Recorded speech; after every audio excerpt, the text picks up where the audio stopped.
राहा शुरू में बिल्कुल अलग है और राहा towards the end of the drama बिल्कुल अलग है।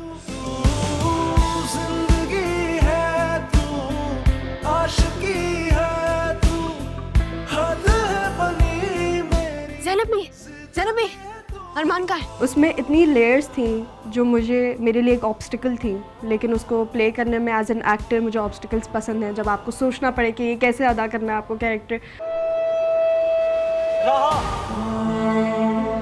मोहब्बत भी ना बहुत अजीब चीज़ होती है। जो हमसे कमज़ोर होता है उसके सामने हमें बहादुर बना देती है, और जो हमसे मजबूत होता है उसके सामने हमें कमज़ोर बना देती है। तो मुझे मज़ा बहुत आया। It was a delight. मुझे बहुत अच्छा लगा राहा का कैरेक्टर प्ले करते करते, क्योंकि मुझे सोचना पड़ता था, मुझे सीन दोबारा पढ़ने पड़ते थे, मुझे बैक स्टोरीज याद करनी पड़ती थी। बता दे मेरी माँ कौन है।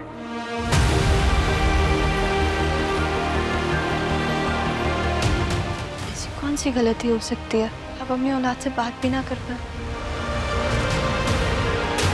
जिस वक्त बच्चे को अपनी माँ की सबसे ज़्यादा ज़रूरत होती है ना, आपने उस वक्त मेरी माँ की गोद मुझसे छीन ली। ये सब आपने मेरे लिए किया। एक्चुअली जो कहानी है वो माँ बेटी पे ही है, तो बेटी के हवाले से कहानी चल रही है, साथ में माँ की भी पैरेलल कहानी चल रही है। मेरी हंसी तो मेरी अपनी मोहब्बत में ही छीन ली। मेरी हर खुशी तुमसे थी, फिर तुमने मेरे ही साथ ऐसा क्यों किया?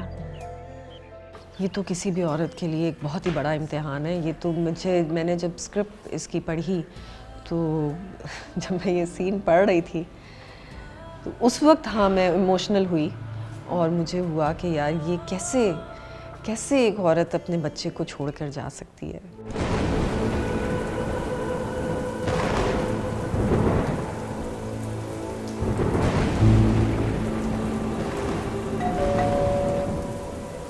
तब उस वक्त उस औरत की क्या कैफियत होगी। और फिर मैंने सोचा कि जब मुझे ये सीन करना होगा तो ये कितना मुश्किल होगा। मेरी माँ नहीं मान रही, और तुम्हारी माँ ने तो हमें घर से ही निकाल दिया। क्यों ना हम कहीं साथ भाग चले। कबीर की बेबसी पे मुझे लगता है कि हम सब अपनी ज़िंदगी में हमारे पास चॉइसेस होते हैं। सवाल ये है कि आप कौन सा चॉइस लें, सही या इतना सही चॉइस नहीं। मैं अपने बाप को देखना चाहती हूँ जिसने मुझे कभी नहीं देखा। अपनी ख्वाहिशों का गुलाम बनकर मैंने अपनी खुशियाँ खुद से दूर कर दी। आप लोगों ने मेरी जिंदगी दांव पर लगा दी, और आपको पता है इसमें सबसे ज्यादा कसूर किसका है? मेरा बेटा।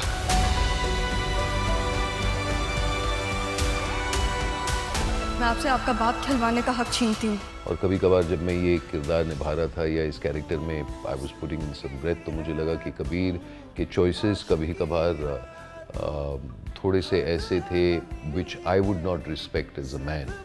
तो शायद यही व्यूअर्स को पसंद आए। हो सके तो मुझे माफ़ कर दो।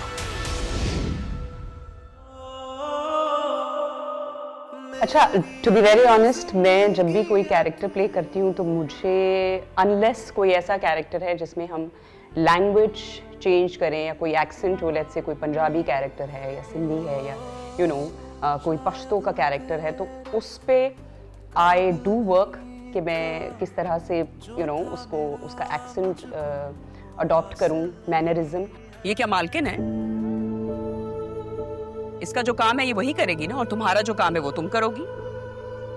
लेकिन आसिया बीबी वो, मैंने तुम्हें कितनी दफा कहा है ज़ैनब, मुझे मेरे नाम से मत बुलाया करो। तुम्हें बेगम साहिबा कहते हुए मौत आती है।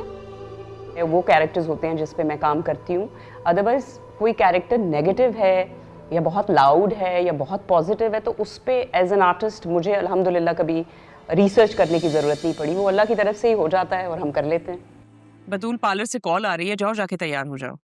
Mama, I'm not interested. I am interested बेटा। बहुत अच्छी फैमिली है, एग्जैक्टली वैसे ही लोग हैं जैसे मैं सोचती थी तुम्हारे लिए। शहजादियों की तरह रखेगा वो तुम्हें। Just go get ready। मामी ये कहना चाह रही है कि पूरी जिंदगी गुलामी करेगा आपकी। तुम ना मेरे हाथों कत्ल हो जाओगी। इस कहानी के अंदर, माँ की कहानी के अंदर कोई भी ऐसा कैरेक्टर नहीं आपको मिलेगा जो मिसफिट हो, और जो अगर वहाँ से हिल जाए तो आपको लगे कि कहानी पूरी है। तो ज़ैनब शुरू में आपको भी समझने में मुश्किल होगा, जिन्होंने पहली दफ़ा सिर्फ एक दफ़ा सरसरी कहानी पढ़ी होगी उनको भी लग रहा होगा, लेकिन ये एक पिलर है। इस पिलर का नाम है ज़ैनब। उसकी एक अपनी भी स्टोरी है। वो नाना जान के पास आती ज़रूर बेसहारा है, और फिर ऐसा क्या हुआ कि उस घर उस ख़ानदान का हिस्सा बन जाती है। ज़ैनब बी, इतने मजे का आपके हाथों में जादू है, डिलिशियस। अगर राहा बीबी को पसंद आ गया तो समझो मेहनत वसूल हो गई मेरी। कहा मैंने तुम्हें मना किया था ना कि तुम बतूल के साथ वहां ना आना, तुम क्यों आई? बहुत ही उम्दा कहानी है। अब इस पर्टिकुलर ड्रामा में इसी कहानी को किस तरह दिखाया गया है वो इसकी कामयाबी का राज होगा। तो इंशाल्लाह देखते हैं कि ये कैसी बनी है। वो किसका स्केच बनाया तुमने? मैंने कभी अपनी माँ को देखा तो नहीं, लेकिन पता नहीं, जब उनको सोचती हूँ तो कुछ ऐसा आता है दिमाग में। अगर मैं एक बात कहूँ तो मैं यकीन आएगा? जरूर। जैसे ही मैंने उस स्केच को देखा था मुझे पता लग गया था कि वो तुम्हारी माँ है।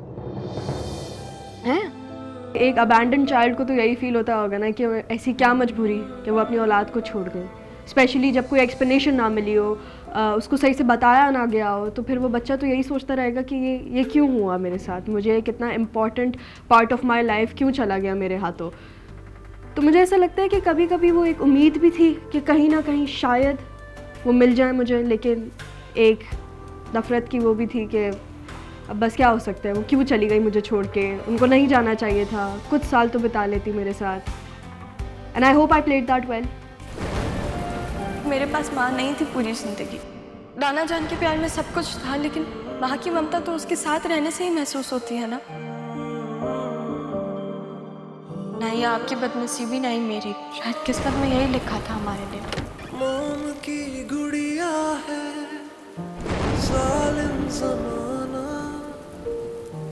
हर एक निकला है अपना बेगाना। पहली दफा मैंने कुछ मांगा था, खाली हाथ जा रही हूँ आपके गुनाहों का कफारा अदा करने।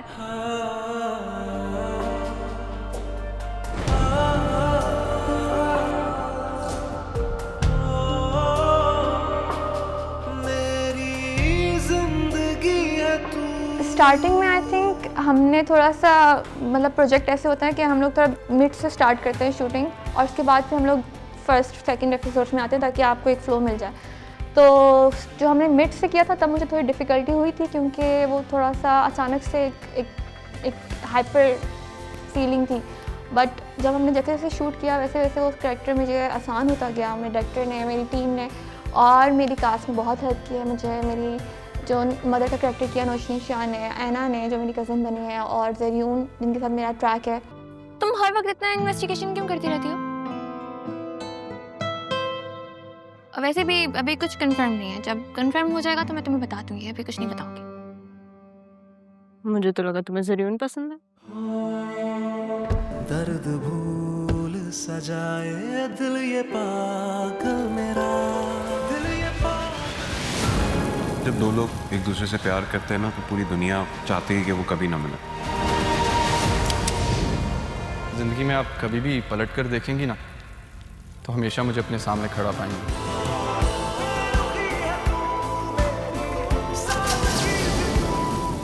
दोस्ती में स्पेशल का मतलब खतरों से खेलना होता है।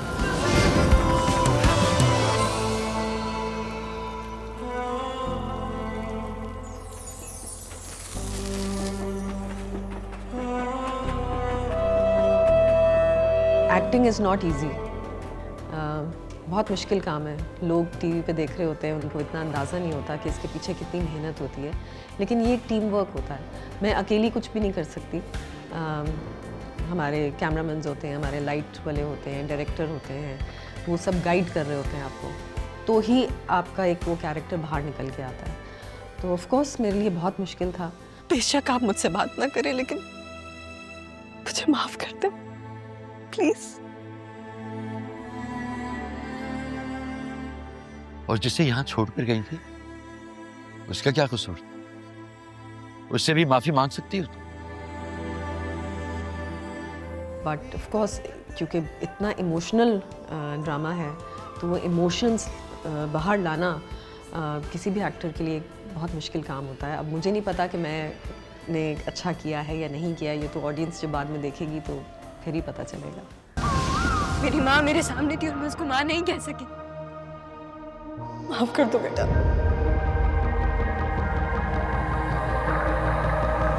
मेरा जो पहला सीन था आई थिंक वो सबसे ज़्यादा यादगार होता है किसी भी प्रोजेक्ट का, क्योंकि आप फर्स्ट टाइम सेट पे आते हैं और सब लोगों से मिलते हैं। और मेरा ये फर्स्ट एक्सपीरियंस था मोस्टली सबके साथ एक्सेप्ट मोहम्मद अहमद सर के। बाकी पूरी कास्ट मेरी नहीं थी, पूरी प्रोडक्शन टीम मेरी नहीं थी इंक्लूडिंग डायरेक्टर। तो स्टार्टिंग का फर्स्ट सीन मेरा नौशीन शाह के साथ था और वो थोड़ा सा था कि थोड़ा यूजुअल से हट के था। राहा तो ऑफिस गई है ना, आप क्यों हर वक्त उसके पीछे पड़ी रहती है? हाँ तो जरियून के साथ ही ऑफिस गई है ना। अब ये मत कह देना कि तुम्हें पता ही नहीं है कुछ। हाँ? लेकिन राहा ने तो मुझे कुछ नहीं बताया। जाहिर है वो तुम्हें क्यों बताएगी, मैंने खुद दोनों को जाते हुए देखा है। खालीपन आ जाता है जब आप उतार चढ़ाव में होते हैं, लेकिन एहसास, मोहब्बत मिलना, किसी की केयर होना, तो वो बहुत जल्दी मिल जाते हैं। और बाकी हाँ, जो उतार चढ़ाव हैं उसमें ये हो जाता है कि हम एक दूसरे को फील करने लग जाते हैं, दूसरे की प्रॉब्लम को इजीली समझते हैं क्योंकि हम उससे गुजर रहे होते हैं। लेकिन तारा की प्रॉब्लम्स बहुत डिफरेंट थी और ज़ैनब की प्रॉब्लम्स बहुत डिफरेंट थी। सच पूछें तो ज़ैनब, यहाँ आकर एक बार फिर मैंने आप सबको आजमाइश में डाल दिया। ऐसा क्यों सोच रही है तारा? ऐसा भी तो सोच सकती है ना कि अगर यहाँ नहीं आती तो बड़े साहब के साथ वक्त गुजारने का मौका कैसे मिलता। अच्छा, मैं कुछ देर आराम करना चाहती हूँ अपने कमरे में, थक गई हूँ।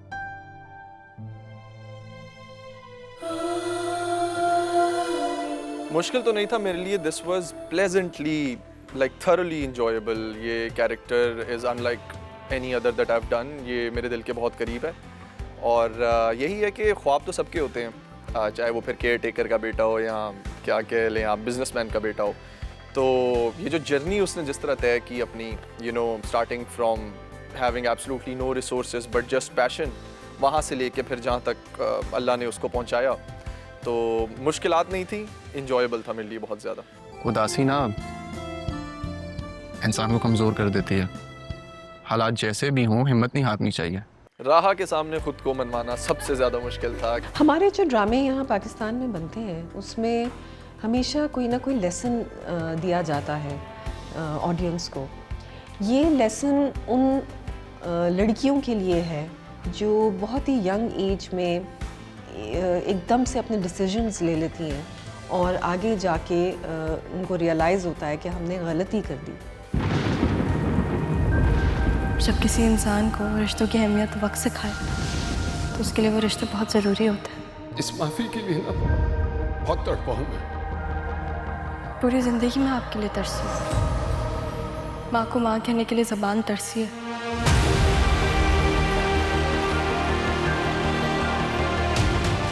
अगर तुम दोनों यहाँ से चले गए ना तो तुम्हारे साथ मेरा वजूद भी चला जाएगा। मैं तुम्हें बेघरी का वारिस नहीं होने दे सकता। वारिस? मेरे नाम के सामने तो आपका नाम भी नहीं जुड़ा हुआ।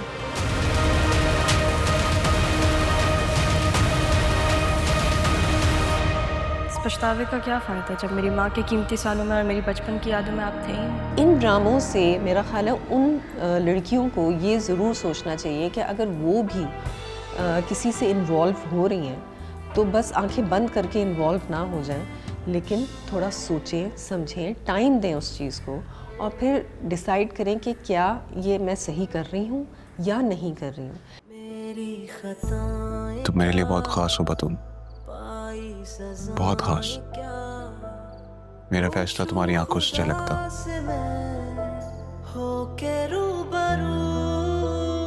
तेरी बस दुआ है जिसकी कबूलियत का मैं इंतजार कर रहा हूँ। Your expression. अच्छा, what makes you say that? Expression of love. So straightforward, no? Straightforward. So I'll let you see my art and you don't talk about love. Why? क्यों नहीं कर सकता मैं लव के बारे में बात? लव ही लव है यहाँ पे। कैसे गए? आपकी आर्ट में।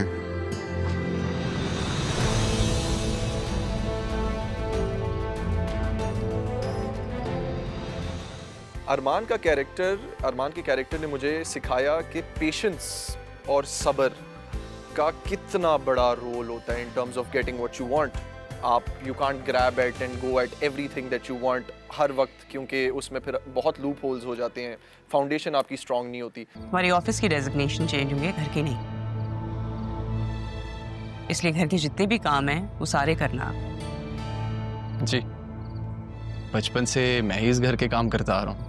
तो इसकी जो मुस्तकिल मिजाजी है या कंसिस्टेंसी, अगर आप कह रहे हैं कि उसको अपना एंड गोल पता था कि मुझे क्या चाहिए, मुझे क्या करना है, मुझे क्या बनना है, मुझे क्या हासिल करना है, तो वो एंड गोल उसका हॉर्स ब्लाइंडर लगा के उसने जो है वो फोकस किया हुआ था, और आसपास छोटी मोटी जो भी डिस्ट्रैक्शन थी, he kept staying patient and eventually maybe reached to his गोल।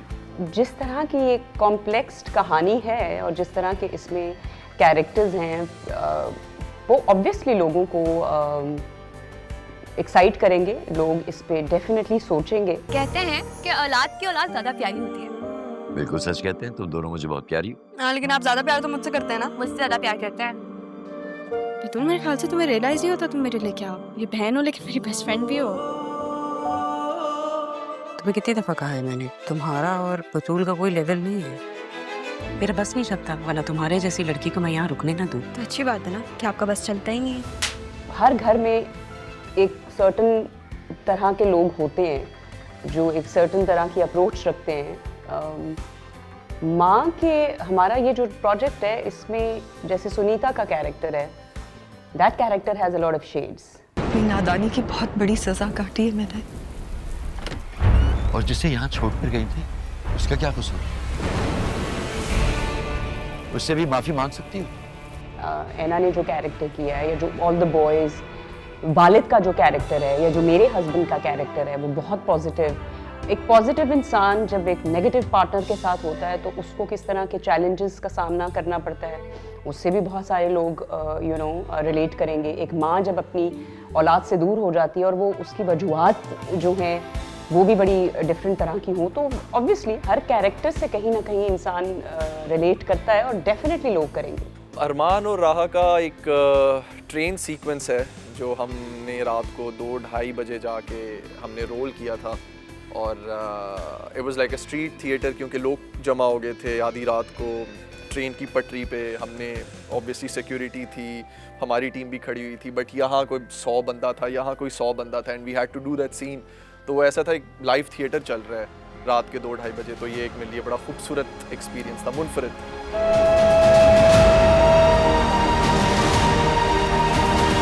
कबूल है, कबूल है।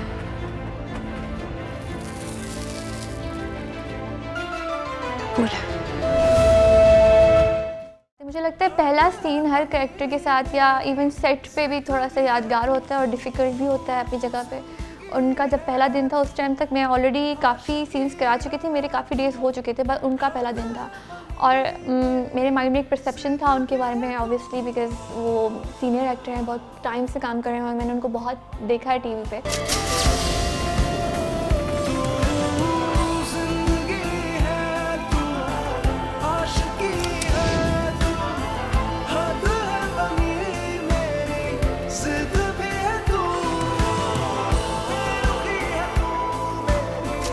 दोस्ती में स्पेशल का मतलब खतरों से खेलना होता है।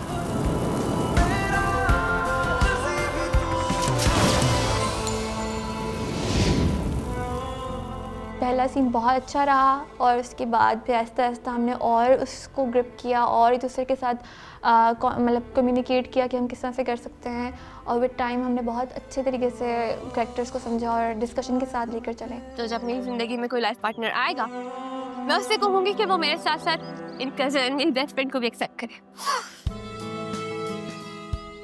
क्या कबूल करना?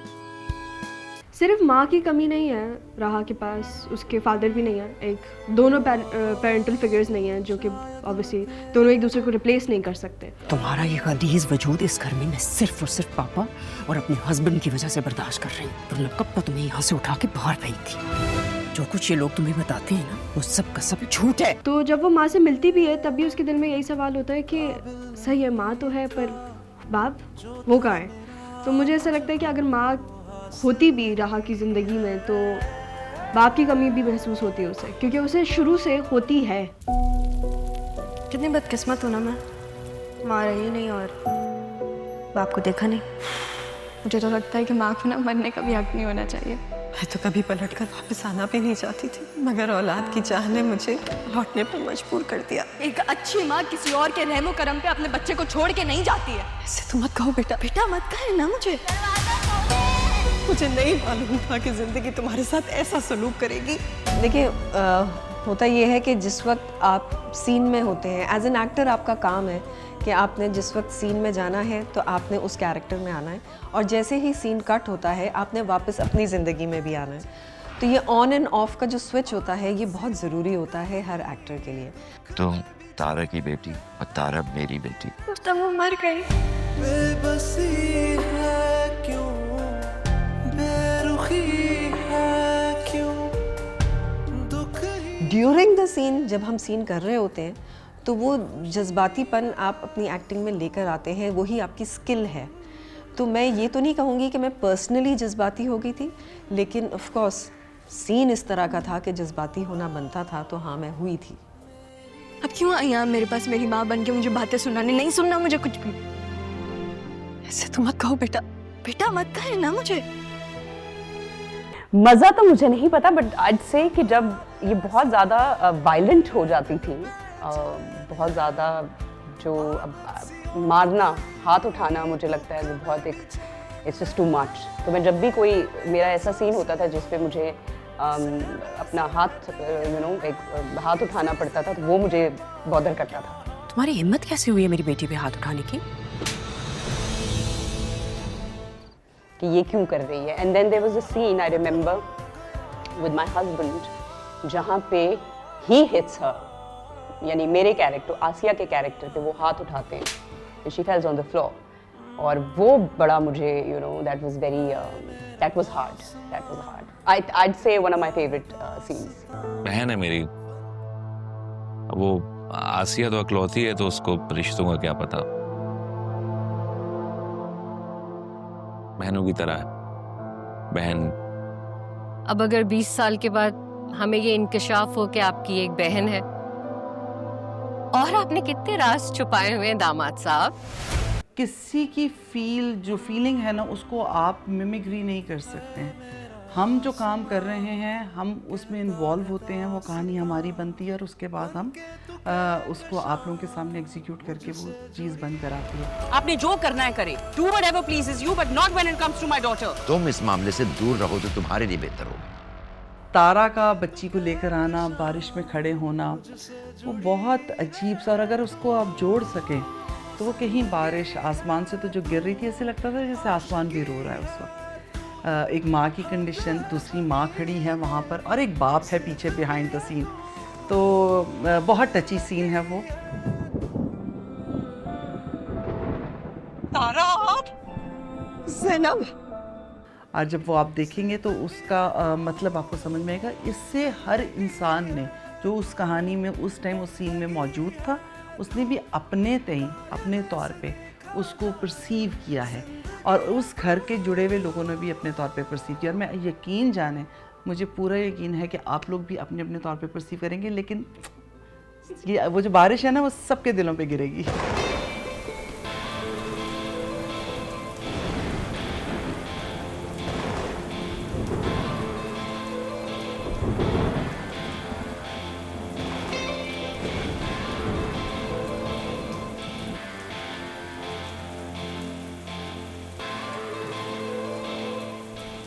कौन था भाई? सर बाहर बेल बजी तो कोई नहीं था, छोटी बच्ची रो रही थी। मैं आसिया की बात करूंगी कि Asiya would never accept the fact that उनके जो हस्बैंड हैं वो अभी भी अंडर फादर्स इन्फ्लुएंस हैं, कि वो वालिद साहब जो भी कहेंगे वो वही करेंगे, तो उनका अपना कोई डिसीजन पावर इस तरह से होता नहीं था। तो जब वो बार बार कहते थे कि ये अब्बा का घर है, दिस इज़ पापाज हाउस, वो सारे फैसले करेंगे, तो जब ये बात कहते थे तो मुझे एज आसिया मुझे बॉदर करता था। और तुम ये भूल रही हो कि ये पापा का घर है। पता है ये घर पापा का है, ये बात तो मैं मरते दम तक नहीं भूल सकती। I wish I was that. I wish मैं अपने सीरियस डिसीजंस, इतने मुश्किल डिसीजंस इतनी आराम से ले पाती और उसकी तरह इतनी हेड स्ट्रॉन्ग होती कि नहीं अब बस यही होगा और यही होगा। Obviously there is a thing called opportunity cost, तो वो हमेशा होता रहता है इंसान के दिमाग में। आई थिंक राहा is very good at handling that and I is not. तो मुझे वो एक चीज़ जो मेरे अंदर नहीं है लेकिन मेरे कैरेक्टर के अंदर थी, वो प्ले करने में बहुत मज़ा आया because that's a quality I wish I had. मेरे बारे में इतना मत सोचा करें, आपके मुंह पे रिंकल्स आ जाएंगे। मामू को ज़्यादा टाइम नहीं लगेगा दूसरी मामी लेकर आने के लिए। तुम कितनी बदतमीज हो, बड़ों की इज्जत करना नहीं सीखी तुमने। जो आपने सिखाया वही मैंने सीखा। आई होप लोगों को मज़ा आए देखने में, लोगों को एक्टिंग अच्छी लगे, लोगों को काम अच्छा लगे, हर किरदार को वो समझे, सिर्फ राहा के नहीं हर किरदार को वो समझने की कोशिश करें। सर आपको शर्म नहीं आती है? आप रॉन्ग नंबर पे कॉल करके लड़कियों को छेड़ते हैं, कितनी गलत बात है। और आपको इस लड़की का पता नहीं है, संकी है, ये पागल है, आपकी भी जान ले लेगी। शर्म करें यार थोड़ी बहुत। Thank you. ये तो समझा दिया ना, मैं भी अपनी जान से चला जाता बेचारा। हमने हमेशा हर चीज़ को डिस्कस किया। इवन अगर कोई सीन को लेकर मैं थोड़ी कंफ्यूज भी हूँ और मैं कहूँ कि इसको इस तरह से कर लेते हैं, तो वी मेड श्योर कि हमारी सबकी एक मेजर कंट्रीब्यूशन के साथ वो सीन हो। हमें भी रात चाहिए, हमें भी रात चाहिए। क्यों जरियन? हाँ हाँ दादाजान, हमने भी तो खाई है बिरयानी, हमें भी कुछ नहीं। मैंने बिरयानी बनाई थी मिनट, तो हमने खाई है, मेहनत की है, राइट? एग्जैक्टली। और किसी के दिल में ये बात ना रहे कि ये चीज़ ऐसे होनी चाहिए थी। ये बहुत बड़ा इसमें जो कंट्रीब्यूशन है वो ऑब्वियसली डायरेक्टर का है, because he is the captain of the ship, और उनकी ही वजह से हमारी पूरी टीम और हमारा पूरा सेट इतना अच्छा रहा है, हमारी जर्नी इतनी अच्छी रही है। So big thanks to them and production house. फिर कैसी बात हो, बताएंगे आप? अच्छा मैं चलती हूँ, आपको किसी भी चीज़ की ज़रूरत हो तो आप। लेकिन जो हमारे डायरेक्टर थे अली फरहान, उन्होंने मेरी इतनी मदद की। आई थिंक उनकी वजह से जो चीज़ें मैं अपनी लाइफ एक्सपीरियंस से गैदर नहीं कर सकती थी, उनकी मदद से मैंने इतनी ईजिली कर ली, which was very helpful. And obviously जब एक बड़ा आपका इतना हार्डशिप टॉपिक में हाथ आपका पकड़ता है और कहता है कि नहीं ये तुम कर सकती हो, एंड आपको इतना एविडेंस सपोर्ट मिल रहा होता है, तो वो चीज़ फिर आप प्ले ऑफ कर लेते हो। एंड आई होप आप लोग को ड्रामा देख के भी ये लगे कि हाँ ये चीज़, ये फैक्टर प्ले ऑफ हो गया। क्या देख रहे हो आप? हैं? यहाँ नहीं, जब हमारे को आर्टिस्ट बहुत अच्छे होते हैं, हमारा डायरेक्टर बहुत अच्छा होता है फरहान है, और हमारा डीओपी हमारा साथ दे रहा होता है और हमें बिल्कुल उस जगह से आज़ाद कर देता है कि आपको लाइट, शेडोज़ और इन चीज़ों से भागना है, और वहाँ सिर्फ काम हो रहा होता है। और काम भी इस अंदाज में होता है कि हमारे डायरेक्टर की पहचान है कि हमें सीन से बाहर नहीं आने देते। कि प्रॉब्लम तब होती है जब हम बार बार सीन से बाहर आ जाते हैं। आपने सीन किया, कट किया, दोबारा किया, तो आप थोड़ी देर में सीन से बाहर आ जाते हैं। मुझे लगता है मेरी बच्ची ये सब कुछ सह नहीं पाएगी। क्या है, भूल गई? मेरी बात तो कोई सुनता ही नहीं है, मैं तो जैसे पागल हूँ। वो तो मैं हूँ, क्यूट पागल।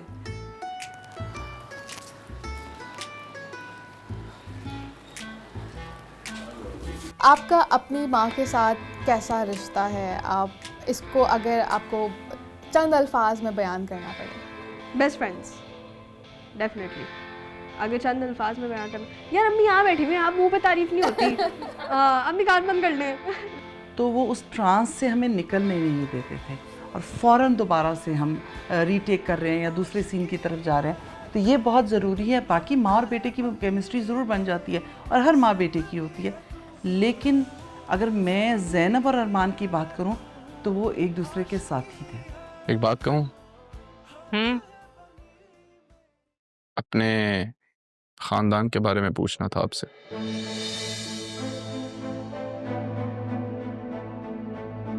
पूछो, क्या पूछना चाहते हो और क्या बताऊं?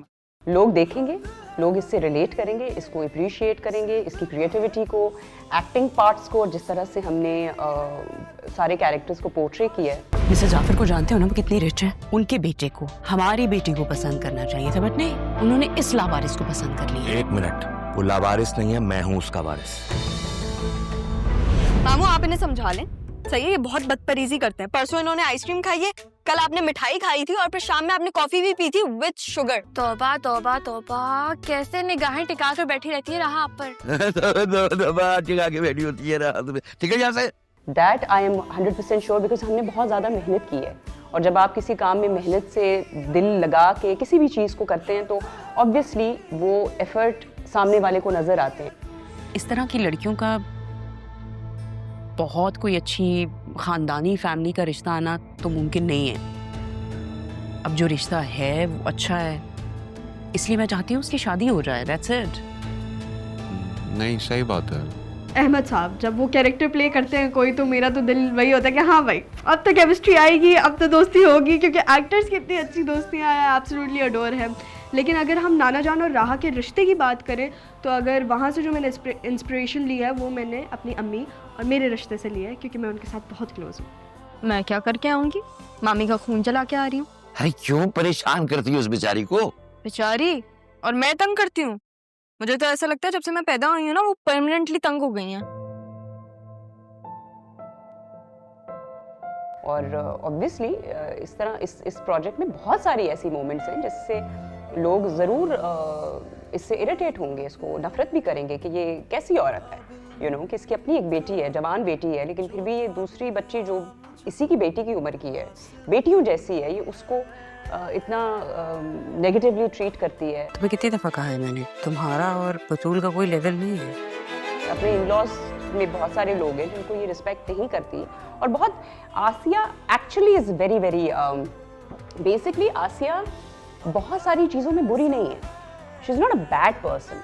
कुछ मोमेंट्स ऐसी हुई हैं इसके साथ इन पास्ट जो इसको बिटर बना देती हैं। तुम अपनी तैयारी पूरी कर लो बेटा, अक्सर दिल दुखाती फिरती हो, दिल आजारियां करती फिरती हो, क्या पता मौत किससे पहले आ जाए। अल्लाह ना करे, मैंने किसका दिल दुखाया है? मेरी कोई ऐसी इंटेंशंस नहीं होती भाई, मैंने क्यों ऊपर जाना, अभी मेरी एज ही क्या है। आसिया की जो शुरुआत है उसमें इसको भी बहुत सारी चीज़ें ऐसी हैं जो छुपाई गई हैं इससे, तो वो करते करते पाइल अप होते होते now she has become, you know she is, वो एक होता है ना कि आपके साथ बार बार कोई चीज़ हो रही है, आपसे छुपाई जा रही है, आपको हकीकत नहीं बताई जाती, आपसे चीज़ें छुपा दी जाती हैं जहाँ के हालांकि आप हक पे हैं। तो जब इसका हक इसको उस तरह से नहीं मिला तो ये अब एक पॉइंट पे आके खड़ी हो गई है जहाँ पे अब ये भी कहती है कि okay now it's my turn. उस दिन खुद को झूठ से तसल्ली दी, फिर सुबह के तमाशे के बाद भी, क्या बात है आपकी पापा, हाउ अमेजिंग। हैरत की बात है, तुम इतनी बाशऊर होकर भी इतनी नादानी की बातें करती है, इसका नहीं था मुझे। क्या मतलब, बड़ी बहन? क्या हुआ था उस रोज फजर से पहले, याद है? मुझे लगता है कि ये टीम वर्क है और डायरेक्टर का बहुत बड़ा एक रोल होता है कि वो किस तरह से पूरी टीम को लेकर चलता है। Not only cast, I think के सारे मेंबर्स, इवन प्रोडक्शन की टीम, हमारे क्रू के लोग, सबकी मेहनत होती है जिसकी वजह से प्रोजेक्ट एक बन के निकलता है जो आप देखते हैं। मैं बहुत लकी हूँ, मैं बहुत खुशनसीब हूँ कि मुझे बेहतरीन टीम मिली है 60-70 दिन के लिए। मुझे लिटरली ऐसे लगा जैसे एक घर से निकलती थी दूसरे घर चली जाती थी। So it was wonderful. Luckily I got to work with amazing people. फौरी तौर पे वो अपने ना वो कैलेंडर्स को मार्क कर लें, मोबाइल्स पे अलार्म लगा लें कि छोड़ना नहीं है। बिल्कुल माशाल्लाह टीम बहुत ही अच्छी थी, हम सब ने मिलजुल के काम किया और बड़ा अच्छा लगा, साथ में काफ़ी मज़ेदार खाने भी खाए। My director, my DOP, all the actors, all my ENG staff, हमारे चाय बनाने वाले, हमारे कपड़े इस्त्री करने वाले, लिटरली। जब हम कोई ड्रामा या प्रोजेक्ट बनाते हैं तो हमारी तो उम्मीद यही होती है कि लोग उससे इतनी मोहब्बत देंगे जितनी मोहब्बत से हमने वो प्रोजेक्ट बनाया होता है। तो उम्मीद है कि लोग उससे बहुत पसंद करेंगे और रिलेट करेंगे और बहुत मोहब्बत से देखेंगे और हमें भी बहुत प्यार मिलेगा। सबसे अच्छी बात तो ये कि ग्रीन पे हमेशा बहुत ही डिफरेंट सब्जेक्ट्स के ड्रामे दिखाए जाते हैं, जो कि बहुत अच्छी बात है। हमारे यहाँ मेजॉरिटी चैनल्स पे इस तरह से नहीं होता, तो ग्रीन ने ये इनिशिएटिव लिया है, तो obviously as an actor we are very happy. Yeah, this is my first project with Green and I hope this turns out to be, you know, amazingly well, and yeah, let's hope for the best. जैसे वो लोग promote कर रहे हैं drama, जैसे मुझे ऐसा लग रहा है कि उनका भी बहुत दिल है इस ड्रामे में, वो भी बहुत अटैच्ड है, जो कि बात मुझे देख के बहुत अच्छी लग रही है। I am very very flattered and very excited about reaching a new audience जो ग्रीन को देखती है, and I am very excited to work with green. They are very nice people and उनके जो पिछले प्रोजेक्ट्स रहे हैं वो इतने स्पेक्टेकुलर और इतने अच्छे रहे हैं दैट इट्स एन ऑनर कि उनके साथ अब उनकी स्क्रीन पर आ रही हूँ मैं। माँ जैसी भी हो, होनी ज़रूर चाहिए।